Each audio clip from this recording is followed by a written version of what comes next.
मंगलम भगवान वीरो मंगलम गौतमो गढ़ी मंगलम कुंद कुंदार्यो जैन धर्मोस्तु मंगलम सर्वमंगल मांगल्यम सर्वकल्याणकारकम प्रधानं सर्वधर्माणां जैनं जयतु शासनम्। नमः श्री वर्धमानाय निर्धूत कलिलात्मने सालोकानां त्रिलोकानां यद विद्यादर्पणायते आत्मज्ञान ही ज्ञान है शेष सभी अज्ञान विश्व शांति का मूल है वीतराग विज्ञान वीतराग विज्ञान ही तीन लोक में सार वीतराग विज्ञान का घर घर हुए प्रसार। सम्यक दर्शन का विषय 123 नंबर का पेज है। सम्यक दर्शन के विषय पर अपनी चर्चा चल रही है। देखो क्या कहते हैं। मिथ्यात्व रूपी ये ऊपर वाले पैरा का अपन ने अर्थ कर लिया था। अब नीचे थोड़ा सा पढ़ेंगे लेकिन ऊपर से पढ़ लेते हैं एक बार। मिथ्यात्व रूपी महान पाप के रहते हुए अनंत व्रत करे, तप करे, देव दर्शन, भक्ति, पूजा इत्यादि सब कुछ करे और देश सेवा के भाव करे, तथापि उसका संसार किंचित मात्र भी कम नहीं होता। एक सम्यक दर्शन आत्म स्वरूप की सच्ची पहचान के उपाय के अतिरिक्त अन्य जो अनंत उपाय हैं, वे सब उपाय करने पर भी मिथ्यात्व को दूर किए बिना धर्म का अंश भी प्रकट नहीं होता और एक भी जन्म मरण कम नहीं होता। इसलिए यथार्थ तत्व विचार रूप उपाय के द्वारा सर्वप्रथम मिथ्यात्व का नाश करके शीघ्र ही सम्यक को प्राप्त कर लेना आवश्यक है। ये अपन ने पिछली क्लास में ये चर्चा ले ली थी कि मिथ्यात्व से बड़ा कोई पाप नहीं और मिथ्यात्व के अभाव के बिना धर्म की शुरुआत नहीं। ख्याल में है नहीं। इसलिए धर्म अगर जिस जीव को करना है तो उसे मिथ्यात्व का सर्वप्रथम नाश करने का ही उपाय करना चाहिए। अन्य कोई उपाय मिथ्यात्व के नाश के बिना धर्म का नहीं है। ये सारी चर्चा अपन ने ली थी। अब इसमें थोड़ा अपन आगे बढ़ते हैं। यह विशेष ध्यान में रखना चाहिए कि कोई भी शुभ भाव की क्रिया या व्रत तप इत्यादि सम्यक को प्रकट करने के उपाय नहीं है, किंतु अपने आत्म स्वरूप का ज्ञान और अपने आत्मा की रुचि तथा लक्ष्य पूर्वक सत्समागम ही उसका उपाय है। दूसरा कोई उपाय नहीं है। देखो ये बात समझने जैसी है। यहाँ विशेष ध्यान रखना चाहिए। क्या कह रहे हैं गुरुदेव श्री कि सबसे पहले बात समझने में ये आनी चाहिए कि शुभ भाव की क्रिया या व्रत तप ये सम्यक प्रकट करने के उपाय नहीं है। पहले नंबर की बात है आत्म स्वरूप का ज्ञान और अपने स्वरूप की रुचि। माने क्या कारण नहीं है और क्या कारण है, ये दो बातें समझनी चाहिए। ख्याल में है ना। मैं पर का कुछ है ना कर सकता हूँ, ये आगे कह रहे हैं। अभी देखो शुभ भाव में अपन ने बहुत खुलासा कर लिया। अब अपन को ये समझना है कि वर्तमान में भी अधिकतर जीव धर्म के नाम पर क्या करते हैं। हम सब भी धर्म के नाम पर क्या करते हैं अथवा क्या नहीं करते हैं। सबको व्रतशील संयम की बहुत चिंता रहती है। सबके मन में एक ही बात घूमती रहती है, पापों में जीवन जा रहा है, विषय कसाय में जीवन जा रहा है, विषय भोगों में लगे हुए हैं, कमाने में जीवन जा रहा है। धर्म की इतनी बात सुनते हैं, इतना स्वाध्याय सुनते हैं, भोगों की रुचि कम नहीं होती है ना। और भोगोई में मन लगता है, रुपए की रुचि कम नहीं होती है ना, घर गृहस्थी में ही मन लगा रहता है, आत्मा में मन नहीं लगता। ये सब हमारे मन में अधिकतर लोगों के चलता रहता है। जिनको थोड़ा सा भी संसार का भय बताओ, चार गति के दुख बताओ, अधिकतर बस यही मन में सोचने लगते हैं, संत साधु बन के बिचूं वह घड़ी कब आएगी। ख्याल में है ना।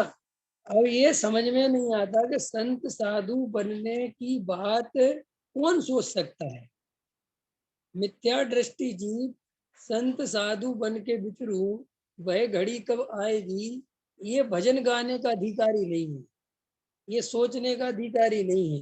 क्यों क्यों नहीं है? क्योंकि मिथ्या दृष्टि जीव को ये पता ही नहीं है कि मुनिराज माने क्या। अगर उसको ये पता होता कि मुनिराज माने क्या, तो वो सबसे पहले सम्यक दर्शन ले लेता। उसको यही तो नहीं पता कि मुनिराज माने क्या।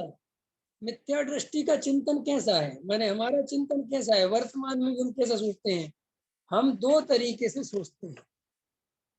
हम जब संसार के बारे में सोचते हैं और संसार की जब स्वरूप स्थिति बताते हैं कि यहाँ पे सच्चा सुख नहीं मिलेगा, यहाँ पे तुम्हें छोड़ना पड़ेगा, ये पर्याय बदल जाएगी, फिर तुम नरक निगोद में चले जाओगे, हिंसा झूठ चोरी कुशील के पाप करते रहे तो तुम्हारा क्या होगा। ख्याल में है ना। तो अधिकतर लोगों को जब उन्हें समझाते हैं तो वो इसके दो अर्थ निकाल लेते हैं। एक अर्थ निकाल लेते हैं कि ये पंच इंद्रिय विषय भोग भोगूंगा तो नरक में चला जाऊंगा, रुपये पैसे जोड़ूंगा तो नरक में चला जाऊंगा, घर गृहस्थी में लगा रहूंगा तो बहुत दुख मिलेगा, ये पर्याय छूट जाएगी, ये सब कुछ अस्थिर है। अब ये सब समझ लिया है। अब इनसे उनको बचने का उपाय क्या दिखाई देता है उन जीवों को? उनसे बचने का उनको उपाय दिखाई देता है कि घर गृहस्थी छोड़ दूं, साधु बन जाऊं, त्यागी वृत्ति बन जाऊं, खाने पीने में मर्यादा कर लूं, विषय भोगों का त्याग कर दूं, संत साधु बन जाऊं। ख्याल में आया। अब ये बिल्कुल ही मिथ्यात्व का ही कैटेगरी है। क्यों? क्योंकि आत्म स्वरूप तो पता है नहीं। संसार से भय लगा, संसार का दुख लगा, तो संसार से भय लगना अकेले काम का नहीं कि मुझे संसार से दुख लग गया। कितने लोग साधु बन जाते हैं, कितने लोग त्यागी वृत्ति बन जाते हैं। उनसे आप एकांत में पूछो कि आप संत साधु क्यों बन गए, और एकांत में पूछने की जरूरत ही क्या है। आप उनसे, वे खुद ही अपने प्रवचनों में कहते हैं, हमने शादी नहीं करी, शादी करके क्या मिलता, घर गृहस्थी में फंस के रह जाते, सब्जी ला ला के मर जाते, गृहस्थी का वो क्या कहते हैं बोझा ढोते ढोते लगे रहते, है ना। सामने कहते हैं बाल बच्चों की कोठी साफ करते, नहाने में उनको जीवन चला जाता, है ना। ऐसे आपको कई त्यागी वृत्तियों के मुंह से सुनने मिल जाएगा।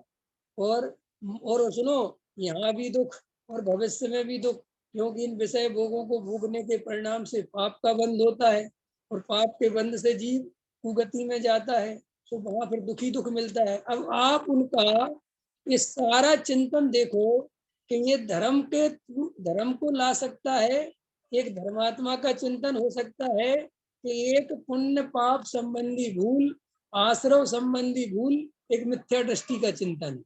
हम तो समझ में आ रहा है मैं क्या कहना चाहता हूँ, बहुत गहरी बात कह रहा हूँ।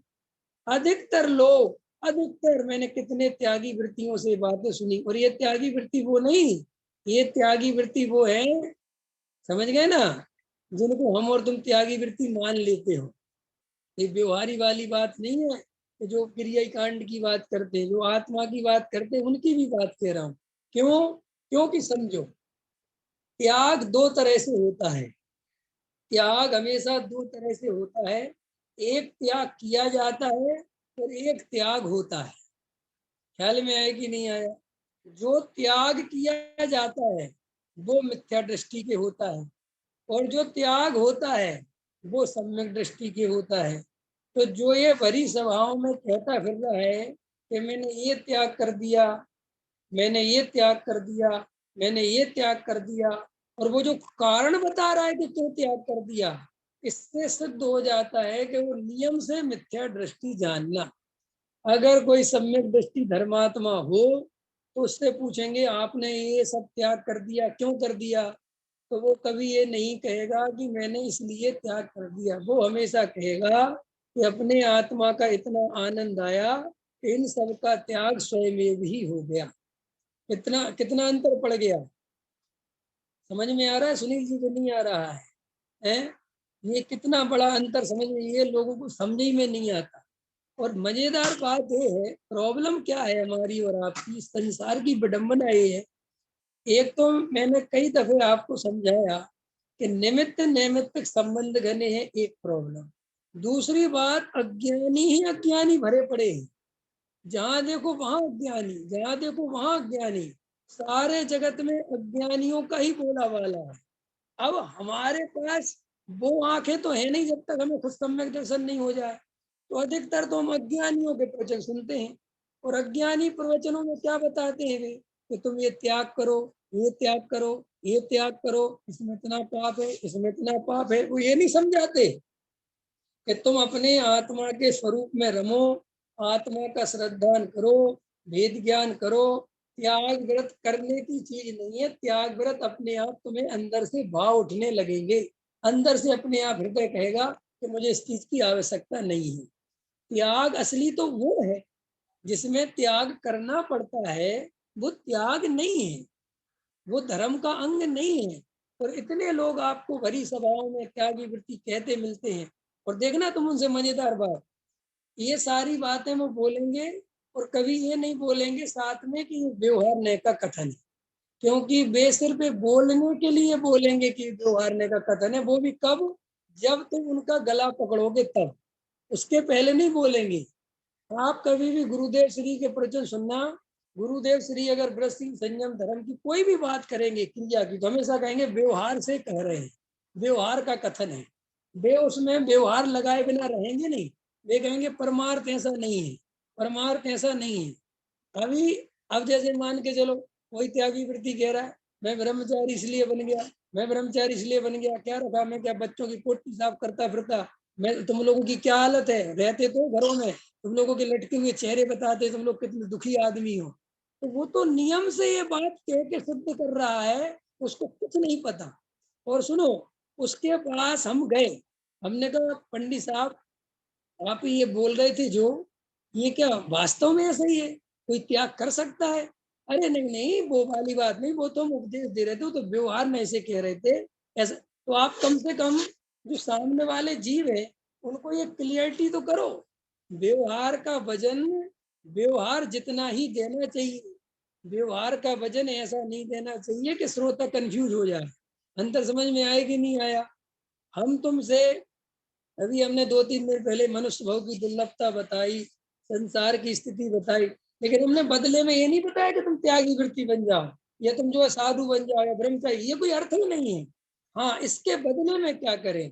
देखो, चार गति में कोई शरण नहीं है, संसार में शाश्वत सुख नहीं है, ये पर्याय छूटेगी, 84 लाख योनि में भटकना पड़ेगा। ये सारी बातें अपनी जगह सत्य हैं, लेकिन इनसे बचने का उपाय साधु बनना नहीं है। इनसे बचने का उपाय घर गृहस्थी छोड़ना नहीं है। इनसे बचने का उपाय कोई आश्रमों में रहने लगो ये नहीं है। इनसे बचने का उपाय है मिथ्यात्व का नाश करना। इससे बचने का उपाय है सम्यक दर्शन प्राप्त करना।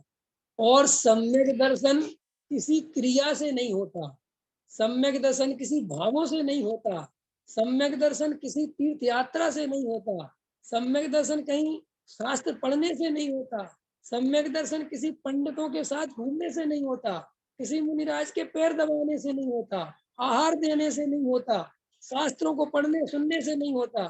सम्यक दर्शन तो आत्मा की सच्ची पहचान पूर्वक, आत्मा का सच्चा श्रद्धान हो, आत्मानुभूति हो, तो सम्यक दर्शन होता है।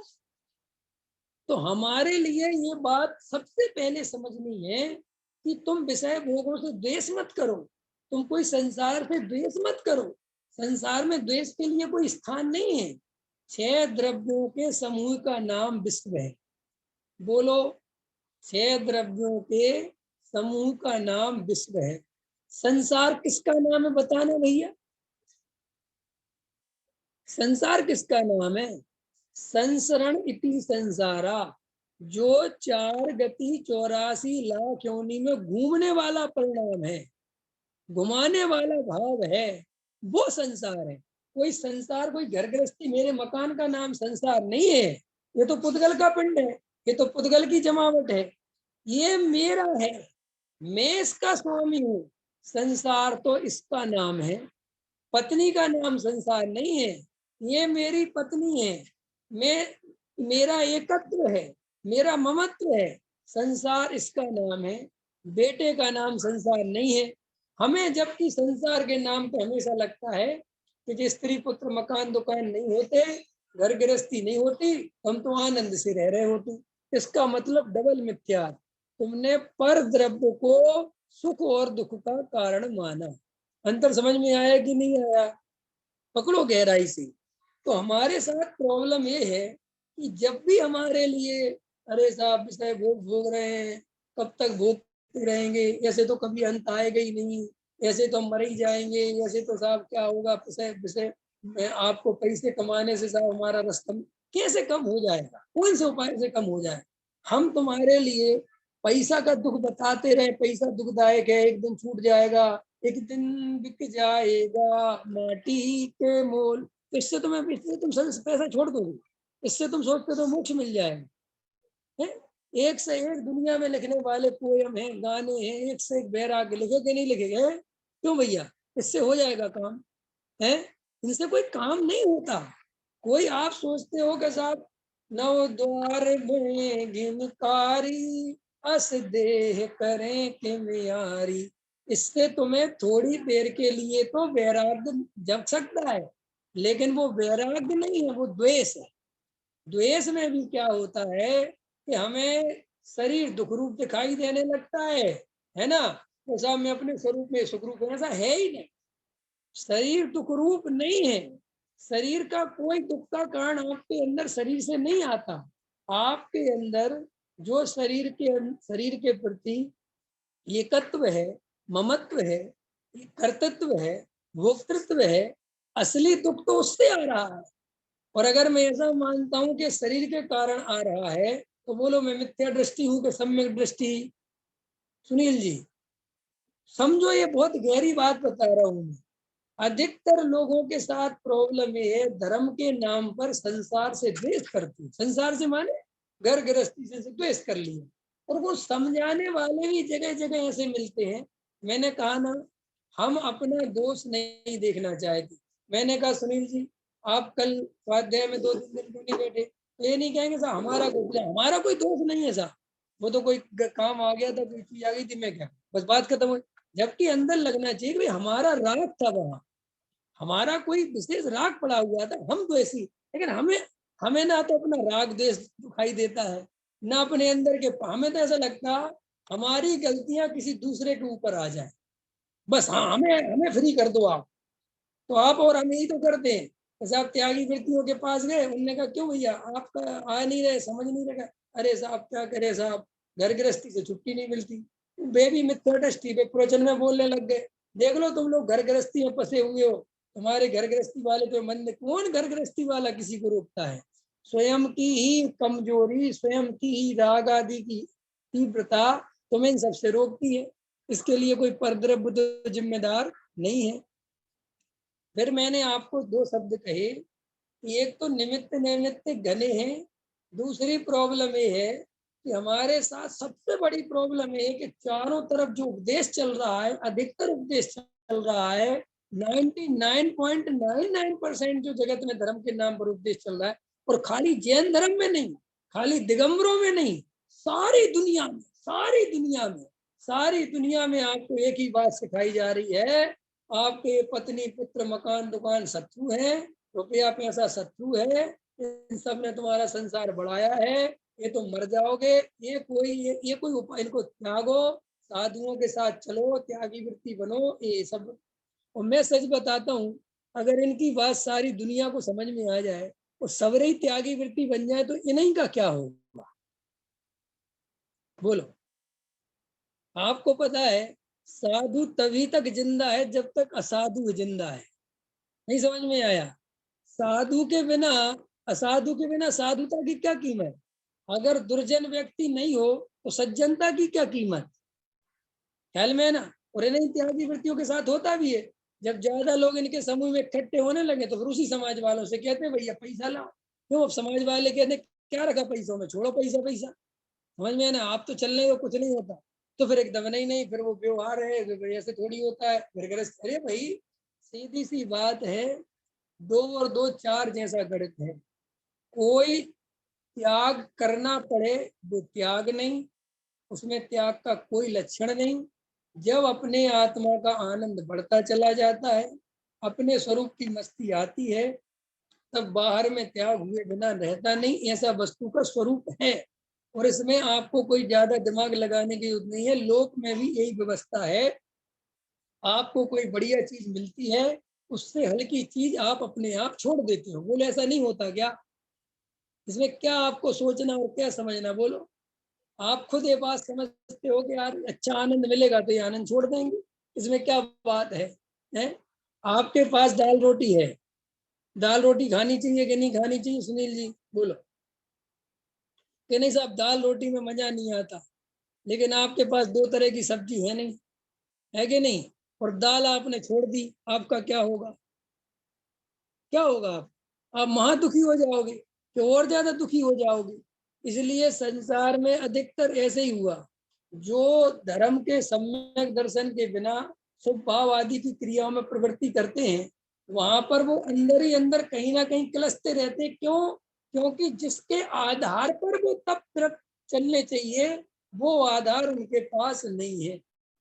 इसलिए आज एक प्रश्न और आया हमारे सचिन जी का, ये प्रश्न भी बहुत उसी से रिलेटिव है कि पीछे मैंने एक स्वाध्याय में कहा था कि वार वस्तु नहीं बदलनी है, श्रद्धान पलटना है। ख्याल में है ना, एक प्रवचन है। तो उनको इसमें हमें थोड़ा सा और क्लियर चाहिए।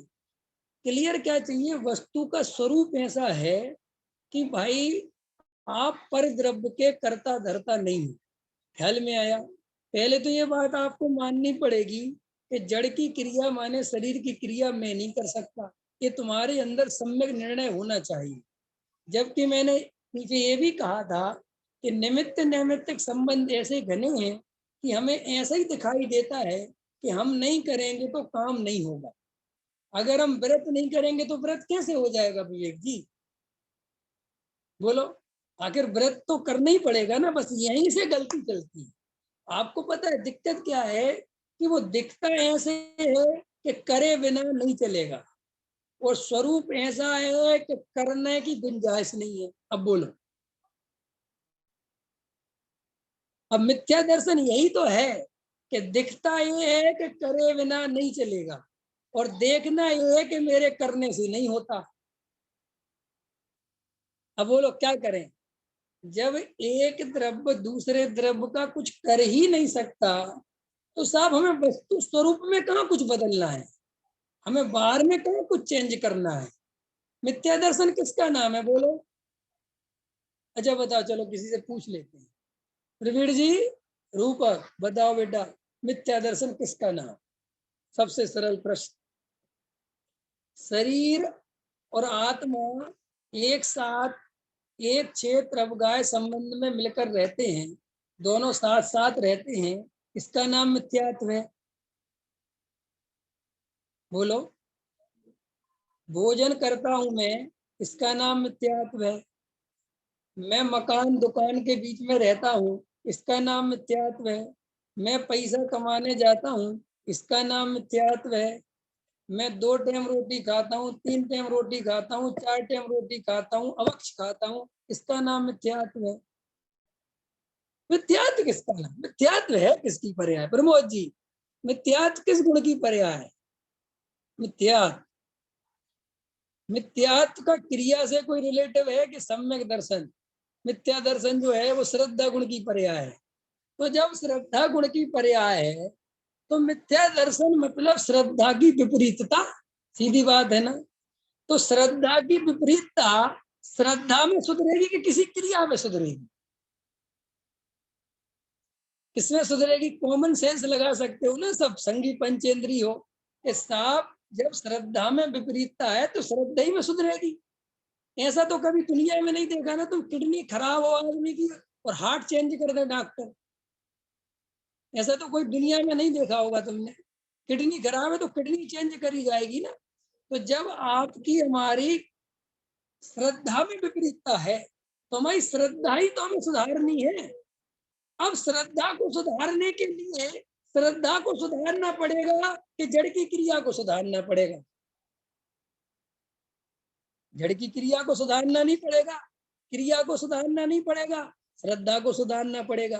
अब प्रॉब्लम ये है कि आंखों से दिखती है जड़ की क्रिया। क्या दिखती है? जड़ की क्रिया नहीं दिखती ना। श्रद्धा तो दिख नहीं रही किसी को कि श्रद्धा क्या है। अब मजेदार बात है, जड़ की क्रिया सुधारते हुए जीव दिख रहे हैं कि देखो साहब ये नहीं खाते, ये नहीं खाते, ये नहीं करते, ये नहीं करते, ये नहीं करते। अपन को भी लगता है धार्मिक आदमी ऐसा होता है, देखो फलाने पंडित जी धार्मिक है, देखो ये नहीं करते, ब्रह्मचारी वो ये नहीं करते, वो ये नहीं करते, और मैं मिथ्या दृष्टि हूँ। आप मिथ्या दृष्टि क्यों हो? ये कभी सोचा आपने? अधिकतर लोग अपने को मिथ्या दृष्टि इसलिए मानते हैं कि वो घर गृहस्थी में रहते। नहीं मानते हो तो बोलो शिखा जी। अधिकतर लोगों के दिमाग में रहता है कि हम तो मिथ्या दृष्टि हैं, हम तो घर गृहस्थी में रहने का मतलब घर गृहस्थी अकेले में नहीं है।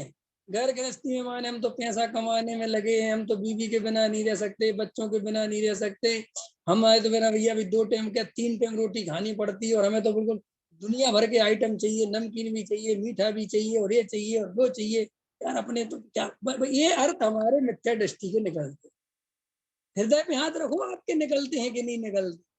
आपको अंतरंग से क्या लगता है कि मैं मिथ्या दृष्टि क्यों? मैं आपसे पूछूं, आप मिथ्या दृष्टि क्यों? आपके दिमाग में क्या क्या दिमाग में आता है? लॉजिक क्या दिमाग में आता है कि मैं इसलिए मिथ्या दृष्टि हूँ? संजय जी समझ में आ रहा कि नहीं आ रहा? अभी मैं संजय जी से पूछूं कि आप मिथ्या दृष्टि हो? हाँ पंडित जी हम तो हैं ही, अभी हमें तो ज्यादा ज्ञान नहीं है, अभी तो हमारे जीवन में कोई संयम नहीं है, हम तो सही बात बताएं आपको भी, हम आपके बात क्या बताएं, अभी तुम ये भी कर लेते, ये भी कर लेते। माने हर आदमी के अंदर ये बात घुसी हुई है, और ये त्यागी वृत्ति अपने को मिथ्या दृष्टि नहीं मानती। इन महाराजों से कहो, साधु संतों से कहो कि तुम मिथ्या दृष्टि हो, वो कहते तेरा बाप मिथ्या दृष्टि होगा। मैं कहा मिथ्या दृष्टि कि भैया तुम मिथ्या दृष्टि नहीं हो सकते। वो कहते हम इसलिए मिथ्या दृष्टि नहीं है, हम एक साधु की सच्ची कहानी है, बिल्कुल सच बता रहा हूँ मैं नाम अभी ले नहीं सकता, लेकिन कहोगे तो नाम भी ले सकता हूँ। वीर सागर जी के साथ हुआ। भाई साहब एक महाराज थे एक जगह दिल्ली में, उसी मंदिर में भाई साहब का प्रवचन था, और महाराज जी भी बैठे हुए थे। तो महाराज जी प्रवचन में तो बैठते नहीं, क्योंकि वो तो बहुत दिक्कत हो जाएगी, तो अंदर बैठे होंगे जहाँ भाई आसपास में कमरा होगा। तो प्रवचन चल रहा था, तो भाई साहब ने कहा सम्यक दर्शन के बिना कोई धर्म नहीं होता, सम्यक दर्शन के बिना कोई मुनि नहीं बन सकता। समझे ना? सम्यक दर्शन हो तो ही मुनि बनता है, वो ही सच्चा मुनि होता। अब वो हो गया सब कुछ, सम्यक दर्शन की महिमा हो गई, सब आत्मानुभव के बिना। अब वो मिले भाई साहब से अकेले में, वो कहने लगे एक बात बताओ, तुमने सम्यक दर्शन की इतनी सारी बातें कही, ये सम्यक दर्शन होता क्या है? ख्याल में आए कि नहीं आए? अरे उनने कहा महाराज कैसी बातें करते हो, सम्यक दर्शन के बिना तो कोई मुनि हो ही नहीं सकता, होंगे ना? तो बोले अच्छा अच्छा ऐसा है क्या, तो बात खत्म ही होगी, फिर तो मैं हूँ ही, इसका मतलब मुझे होगा, मुझे पता नहीं। ख्याल में आएगी नहीं? अब ऐसी हालत है लोगों। वो कह रहे साहब हम तो हैं ही, मतलब मुनि, जब रिजल्ट ही सामने आ गया। कई लोगों से पूछो, ये चारत्वधारी जो बने फिरते हैं, ये पता क्या कहते हैं? जब हमारे अंदर चारत्व प्रकट हो गया, तो चारत्व सम्यक दर्शन के बिना प्रकट नहीं होता, तो भाई साहब सम्यक दर्शन तो कंपलसरी आया होगा, उसमें क्या सोचना। ख्याल में आया कि नहीं? सम्यक दर्शन के बारे में तो तुम लोग सोचो, जो भी तुम लोग घर में पड़े हुए हो, है घर वालियों के साथ रह रहे हो, बच्चों के साथ रह रहे हो, तुम सोचो ये बात, हम क्यों सोचे? इसलिए कि आप सब सम्यक दर्शन कहते किसे, अरे किसे कहते उससे क्या फर्क पड़ता है? जब हमने सब कुछ छोड़ दिया, इतनी धर्म की श्रद्धा कर ली, सोचो बात, हमने अब शादी नहीं करी, बाल बच्चे से दूर रहे, हमने कोई गृहस्थी नहीं बचाई, हमने रहने के लिए मकान नहीं बनाया, अपने भाइयों से हिस्सा नहीं लिया, सब वहीं का वहीं छोड़ के आ गए हम, एक लात मार के आ गए। भाई साहब आपको पता है हमारे पिताजी के पास कितना पैसा था?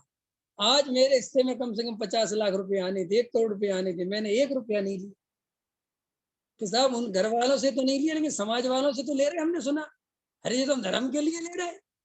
माने अब उनसे पूछो कि ये सब है क्या, ये क्या चीज है, तो वो कोई नहीं बता, वो कुछ नहीं। वो तो हमारा केस खत्म है, सब समझ गए ना आप मेरी बात है? हम आपसे समझने की कोशिश करो जीवन भर, कि मैं मिथ्या दृष्टि क्यों, ये प्रश्न किया करो, मैं मिथ्या दृष्टि हूं क्यों। तुमने अपने आप को ऐसा बना रखा है कि मैं मिथ्या दृष्टि इसलिए हूं कि मैं अभी घर गृहस्थी में फंसा हुआ हूं। इसका मतलब एक डबल मिथ्या। इसका अंदर इसका रिजल्ट ये निकला कि न हमारा नो मन तेल होगा, न राधा नाचेगी, न हम घर गृहस्थी छोड़ेंगे, न सम्यक दर्शन होगा। तो कोई टकराए तो उससे कह देना कि साहब अभी तो हमारा बस ऐसे ये साहब चल रहा है, क्या करें साहब। और फिर वो समझाने वाले भी ऐसे ही मिल रहे हैं तुम पे। अभी दुकान का राग तो छोड़ा नहीं जाता। 50 साल की उम्र हो गई तुम्हारी, 56 साल की, और तुम अभी हमने देखा वहीं लगे रहते हो। तुम कहाँ सम्यक दर्शन लोगे। वो बिल्कुल वो तो पहले ही इस बात को मान रहा था और आपने मोहर लगा दी। क्या हुआ, इससे काम खत्म हो गया। मैं आपसे कहता हूं, भरत जी जब 63 साल की उम्र में शादी कर सकते हैं, और कोई आदमी अगर 50 वर्ष की उम्र में शादी नहीं करता, खाली अपनी जिससे हुई उसी के साथ रहता है बेचारा, तो वो सम्यक दृष्टि कैसे नहीं हो सकती। बोलो, वो तो दूसरी करने की नहीं सोच रहा ना, वो तो जो है बेचारी उसी में राजी है। ख्याल में आए कि नहीं आए, ये तो अपन बात समझ रहे हैं ना। लेकिन बोलते बस है कि इसका सम्यक दर्शन से कोई संबंध नहीं, लेकिन अंदर अंदर इसी से संबंध दिखता है। तो पता है आपको, इसलिए हमारे पुरुषार्थ में वो तीक्ष्णता नहीं आती। पुरुषार्थ में तीक्ष्णता कब आएगी बोलो, पंकज जी कब आएगी बोलो, कब आएगी। अरे जब तुम अपने को कैपेबल मानते ही नहीं, उस योग तुम मानते ही नहीं कि मैं ये काम कर सकता हूं, तो वो तीक्ष्णता आएगी कैसे है। रोते रोते गए और मरे की खबर ले आए वाला काम है कि नहीं। तुम तो पहले ही से रोते रोते बैठे हुए हो, अंदर से रो ही रहे हो, गए साहब हम तो फंसे हुए हैं। और अपन की भी हालत बहुत बुरी है। अपन भी इन त्यागी वृत्तियों से मिलेंगे तो ऐसे मिलेंगे कंधे झुका के, और हम तो मरे मराए हैं। और वे भी तुम कहते बेटा मरे मराए है। असली त्यागी वृत्तियों का कहो भगवान हो तुम ऐसे क्यों सोचते हो, क्या है अनुभव करो भैया। क्या बात करती, तुम हमसे पहले भगवान बन सकते हो 2 मिनट में, तुम्हें क्या सोचना। ये सब के करता धरता तुम थोड़े ही हो। तो प्रश्न क्या चल रहा था कि श्रद्धान बदलने के लिए श्रद्धान ही बदलना पड़ेगा। वस्तु स्वरूप में कहीं कुछ नहीं बदलना, वो तो जहां जैसा है वो ऐसा ही होगा। अच्छा, विषय भोग कब छूटेंगे, प्रश्न करो, विषय भोग कब छूटेंगे बोलो पंकज जी, कब छूटेंगे, कब छूटेंगे। इसकी जगह ये सोचा करो कि जब अपने आत्मा का आनंद विषय भोगों से ज्यादा आने लगेगा तो छूट जाएंगे। और उसके पहले छोड़े नहीं, छूटते ही नहीं है वो, छोटे हुए दिखते हैं। एक बात बताओ, एक बूढ़ा आदमी है, दांत गिर गए, कुछ खा नहीं सकता, कानों से कुछ सुन नहीं सकता, ठीक है, आंखें कमजोर हो गई, बढ़िया नाच गाने देख नहीं सकता, ठीक है, कुछ नहीं, सारी इंद्रियां शिथिल पड़ गई, पांचों विषय भोगों से निर्वृत्त है, वो कुछ कर नहीं सकता। मुझे बताओ वो त्यागी हो गया कि नहीं हो गया। क्यों नहीं हुआ त्यागी, मैं आपसे पूछता हूँ, कौन सी क्रिया कर रहा है वो। क्रिया कोई नहीं कर रहा है, लेकिन भैया मजबूरी ऐसी है कि भोग नहीं सकता। भोगने का अंदर भाव तो पूरा है, तो वो इसलिए नहीं भोग सकता कि साहब मेरी इंद्रियां शिथिल पड़ गई, और मैं इसलिए नहीं भोग रहा कि भोगूंगा तो नरक चला जाऊंगा। दोनों में क्या अंतर है बोलो, क्या अंतर है दोनों में। प्रमोद जी, प्रवीण जी, एक इसलिए नहीं भोग रहा कि मैं भोग नहीं सकता, इंद्रियां शिथिल पड़ गई। एक इसलिए नहीं भोग रहा कि भोगूंगा तो भाई इसके बदले बहुत कीमत चुकानी पड़ेगी, ठीक है, लेकिन मुझे बहुत कीमत चुकानी पड़ेगी, मैं इसलिए नहीं भोग रहा, तो इसका मतलब ये तो नहीं कि मुझे आनंद आ रहा है। नहीं समझ में आया, इसका मतलब थोड़ी कि मुझे आनंद आ रहा है।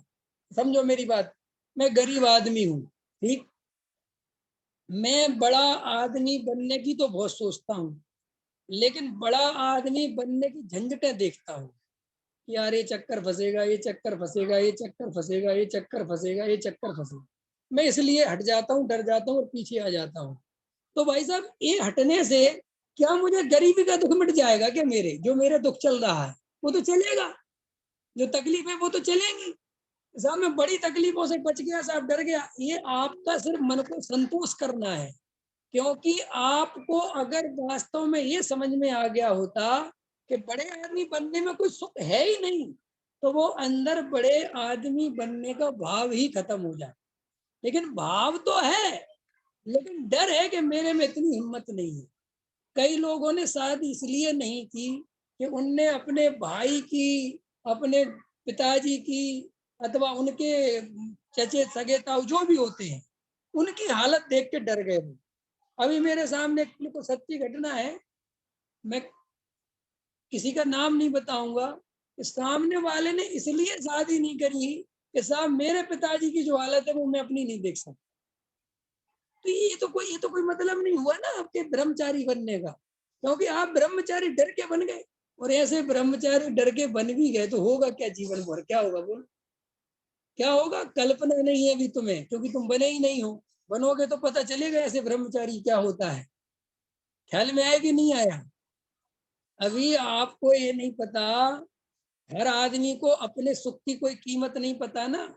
आपको अभी ये नहीं पता कि अगर हम वस्तु स्वरूप के अकॉर्डिंग चले, जैसा वस्तु का स्वरूप है, तो भाई साहब दुख का कोई मतलब नहीं है। और वस्तु स्वरूप के विपरीत चलेंगे तो दुख का कोई अंत नहीं है।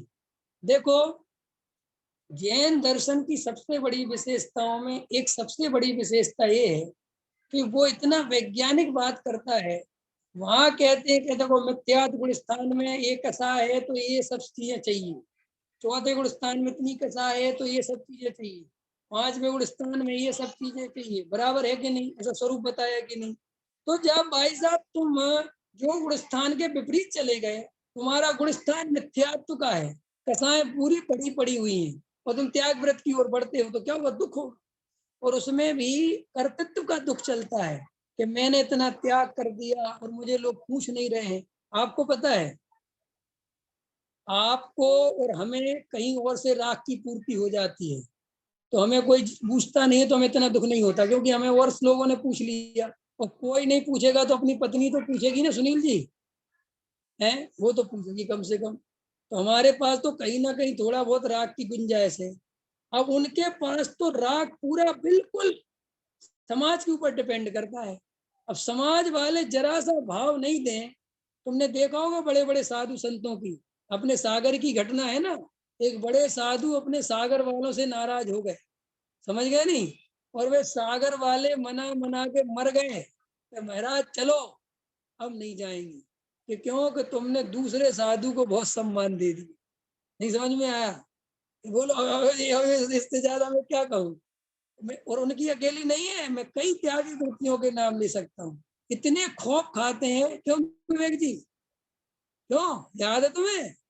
है, बुलाते बुलाते तो हो नहीं, आ गए यहाँ पे। अरे भैया, इतनी कसा है कि क्यों? कि वो सारी आराधना, वो सारी चित्त स्थिति तुम्हारे सम्मान पर टिकी हुई है।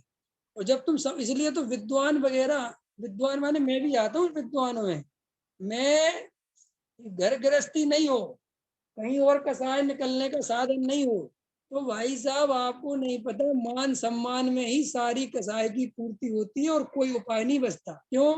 कि खाने का सब कुछ त्याग व्रत कर दिया, पंच इंद्रिय विषय भोगों का त्याग कर दिया, समझ गए ना? क्रोध खुल के कर नहीं सकते, नहीं समझ में आएगा, लोग किसी को दिखा नहीं सकते। तो अब दो ही कसाएं बचती हैं ऐसी, एक है मान और एक है मायाचारी। मायाचारी दिखाई नहीं देती और मान कसाय को कोई बुरा नहीं मानता। समझ में आया कि नहीं आया? मान कसाय को सब अच्छा मानते कि नहीं मानते? आप लोगों को मेरे को सम्मान देना चाहिए, मैं एक विद्वान हूँ। अरे सही कह रहे हैं, मैंने अपनी कसाई की कसाई कर ली और आप बुरा भी नहीं माने। लेकिन मैं क्रोध करूं तो बुरा मानोगे, मैं लोभ करता हुआ दिखूं तो बुरा मानोगे, तुमसे पैसा मांगू तो बुरा मानोगे। तो अधिकतर ये जो बाहर का त्याग व्रत बिना आत्मानुभव के टिका रहता है, उसका मूल कारण है मान और सम्मान। इसलिए आपने एक घटना सुनी होगी मेले में, साहब एक साधु 300 दिन में 200 दिन में बाहर निकलता था और लोग उसका इंतजार करते थे। तो वैज्ञानिकों ने कहा कि किस आधार पर भूखा प्यासा रहता है? तो वहां पे मनोवैज्ञानिकों ने कहा इसको मान सम्मान से इसका पेट भरता है। जो ये साल भर में एक दिन के लिए निकलता है और लाखों की जनता इसके दर्शन करने के लिए आती है, तो इस खुश हो जाता है और फिर ये 200 दिन की साधना करने चला जाता है। तो मनोवैज्ञानिकों ने क्या किया, एक दिन वो डेट बदल दी। उनने कहा वो साधु महाराज जो, समझ लो कोई भी दिन रख लो अपना, ख्याल में है ना, उस दिन निकलते थे, होली के दिन निकलते थे, है ना, और शुद्ध पंचमी के दिन निकलते थे, जो भी दिन रख लो, वो आज उस दिन नहीं निकलेंगे। उनने अब 10 दिन बाद की बात कही, तो जनता जुड़ी नहीं, और उस साधु को खबर नहीं कि मुझे तो कि किसी ने ऐसा किया। और जब वो निकला तो कहते हैं एक भी आदमी वहां नहीं था। तो ऐसे ही बताते हैं कि वो वहीं पर खत्म हो गई। तो क्यों, कि क्या हुआ कि वो मान सम्मान का भोजन चलता है। काय का भोजन चलता है आपको पता है, आप अपने अंदर नोटिस कर लेना। तुमने व्रत करा हो और तुम्हें एक कमरे में शांति से बैठा दिया जाए और तुम्हारे व्रत के बारे में किसी को नहीं बताया जाए, और साथ में ये और कह दिया जाए कि जो अंदर बैठा इसने 2 बार खा लिया, बताओ तुम्हारे दिल पे क्या बीतेगी? सही बताओ विवेक जी, क्या बीतेगी? ऐसा कभी नोटिस करना, तुमने जरा सा कोई त्याग किया हो, सड़े से सड़ा, जो तुम्हारा मन करे, और तुम्हारी पत्नी कहते हाँ हाँ वो तो ले लेते हैं, तुम ऐसे चढ़ जाओगे, कब लिया मैंने, क्या किया, ऐसे कैसे बोल दिया उनको? अरे भाई आफत हो गई। तुम्हें पता चला कि इतने से त्याग का भी कितना अहंकार भरा पड़ा हुआ है। पंकज जी समझ में आ रहे कि नहीं आ रहे हैं? हम तुम्हारे घर आए, तुमने कहा भाई साहब पानी पियोगे, मैंने कहा भैया मैं छना हुआ लेता हूँ, ख्याल में आया कि नहीं आया? और अभी लेना नहीं, तो भाई साहब इतने ही कह देते अभी लेना नहीं, बात खत्म हो गई। साथ में छना हुआ लेता हूँ ये विशेषण बताया क्यों? अंतर समझ में आया कि नहीं आया? ये कुएं के लेने वालों से पूछो, हर जगह हल्ला मचाते फिरते, हम तो कुएं का लेते, हम तो नॉर्मल पानी लेते नहीं, हम तो कुएं का। अरे भैया तुमसे कहीं का लो, हमने पूछा है क्या कहाँ का लेते हो पानी? हम पूछे तो बात समझ में आए। अपन ने उपवास किया हो तो दूसरों से पूछे फिरेंगे, आज अष्टमी है, आज अष्टमी है, आज अष्टमी है, आज हमारी नहीं लेते, आपको पता ही है ना। अरे भैया किसने पूछा आपसे? तो आप ये सोचा करो कि ये त्याग वो ही है जो बिना कसाई के अभाव में हुआ है। अंतर समझ में आए ना? जिस दिन तुम्हारा असली त्याग होगा, उस दिन तुम पे कोई आरोप भी लगा देगा कि तुमने 2 बार खा लिया, तो भी तुम्हें कोई अंदर तकलीफ नहीं होगी। क्यों नहीं होगी? क्योंकि तुम अपने को खाने वाला अथवा त्यागने वाला मानते ही नहीं ना। तुम्हें क्या फर्क पड़ रहा है इस बात से कि कोई कह दे कि हमने भोजन कर लिया, हाँ कर लिया, क्या फर्क पड़ता है? लेकिन जब हम कसाय के लिए कोई त्याग करते हैं और जब उस कसाय को कोई छेड़ देता है, तब हमारी असली कसाय हमें पता चलती है। इसलिए तुम जो वर्तमान में कोई कुगुरुओं को देखते हो, त्यागी वृत्तियों को, अरे कितने अहंकारी, कितने अहंकारी, मैं कहता हूँ उनके अंदर कुछ भी अहंकार नहीं है, तुम्हारे आगे। तुम जरा सा त्याग करके तो देखो, तो पता चलता है कि हमारी खुद की हालत क्या है विवेक जी बोला। सिखा जी समझ में आती कि नहीं आती? सिखा जी आपने सब कुछ छोड़ रखा है कि नहीं है? सब कुछ मैंने सिखा जी आपको देखा, आप आलू खाती हो, मैंने देखा आपको 2-3 बार है। तो कैसी बात कर रहे पंडित, मर जाऊंगी मैं, ऐसे मत कहो। क्या है हमारे अंदर? अरे भैया इतनी ऐसे घबराहट हो जाए, ऐसी बेचैनी हो जाए कि आफत ही हो गई, आलू नहीं हो गया, वो आलू मिथ्यात हो गया, समझ गए ना? ये माने हमें मिथ्या दृष्टि को चलेगा, लेकिन मैं कहूँ तुमने आलू खाया था विवेक जी, ये चलेगा? मिथ्या दृष्टि पसंद है, कोई टेंशन नहीं, लेकिन आलू खाया था, होटल में खाया था, ये बिल्कुल नहीं चलेगा भाई, ये तो मेरी प्रतिष्ठा दाव पे लग जाएगी। माने हमें इस प्रतिष्ठा की बहुत चिंता है, लेकिन हमें मिथ्यात्व की कोई चिंता नहीं है। इसलिए खुलेआम मैं कहता हूँ, तो मिथ्या दृष्टि हो तो कोई ऑब्जेक्शन नहीं उठाता कि भाई पंडित जी आप सबको मिथ्या दृष्टि कहना, मुझे छोड़ के, मैं नहीं हूँ। अंतर समझ में आया कि नहीं आया? क्यों? क्योंकि हम ये सड़ी सड़ाई प्रतिष्ठा के भरोसे ही जिंदा है, हमें वो श्रद्धा अंदर से पलट ही नहीं रही है। इसलिए जो प्रश्न है कि वस्तु स्वरूप में कुछ नहीं पलटना, तो वस्तु स्वरूप में कुछ नहीं पलटना सीधा सा गलत है। वस्तु स्वरूप में कुछ पलटने की गुंजाइश ही नहीं है। सभी द्रव्य स्वतंत्र हैं, स्वयोग्यता से परिणमित होते हैं, उनका परिणमन कोई कराने वाला नहीं है। देह देह का परिणमन करती है, आत्मा आत्मा का परिणमन होता है। एक दूसरे में कर्ता कर्म की कोई गुंजाइश नहीं है, दोनों में निमित्त नैमित्तिक संबंध है, जिसका अर्थ है कि कोई किसी का कर्ता धर्ता नहीं है। अंतर समझ में आया? तो इस तरीके से हमें सिर्फ यही स्वीकार करना है कि देह देह में है, आत्मा आत्मा में है, शरीर शरीर का काम करता है, आत्मा आत्मा का काम करता है। गृहस्थी संयम आदि जड़ की क्रिया है, वो जब अंदर कसाय का भाव हो जाता है तो अपने आप ही गृहस्थी संयम के भाव आते हैं। ऐसा ही वस्तु का स्वरूप है, और ऐसे ही स्वीकार करोगे तो सम्यक दर्शन की ओर बढ़ोगे, और इससे विपरीत श्रद्धा रखोगे तो जो मिथ्या दर्शन है उसी का सेवन करने से मिथ्यात्व का ही बढ़ना होगा। ठीक है, अभी का समय हो गया। सहजानंदी शोध स्वरूपी अविना